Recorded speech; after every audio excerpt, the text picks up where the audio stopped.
এই রাষ্ট্রের মালিক জনগণ, তারাই করবে নির্বাচন। জনগণের 10টি মৌলিক প্রশ্ন নিয়ে ব্রিট রবিন পেন কিউ। আপনি কেন সংসদ সদস্য হতে চান? কি কারণে আপনার দল আপনাকে মনোনয়ন দিয়েছে? আপনার আয়ের মূল উৎস কি?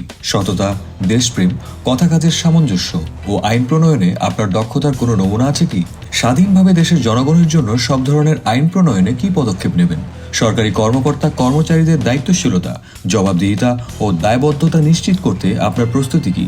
স্থানীয় উন্নয়ন কার্যক্রমে স্বার্থের দ্বন্দ্ব এড়িয়ে কিভাবে আইন প্রণয়ন ও সংসদীয় কাজে ভূমিকা রাখবেন? সাংবিধানিক ও রাষ্ট্রীয় প্রতিষ্ঠানগুলোকে স্বচ্ছ ও শক্তিশালী করতে আপনি কি পদক্ষেপ নেবেন? কল্যাণ রাষ্ট্র বিনির্মাণে স্বেচ্ছাসেবা নীতি প্রণয়নের মাধ্যমে জনগণকে সম্পৃক্ত করার কি পরিকল্পনা আপনার আছে? ভূমিবিন্যাস, স্বাস্থ্যনীতি, শিক্ষা, খাদ্য, সকল ধরনের স্টেট পলিসি, জনবান্ধব বিচারিক নীতি ইত্যাদি প্রণয়ন ও বাস্তবায়নের লক্ষ্যে কি পদক্ষেপ গ্রহণ করবেন? প্রার্থীদের 10টি প্রশ্নের উত্তরগুলো জানতে ও নম্বর দিতে ভিজিট করুন আমাদের ওয়েবসাইট britrobin.org।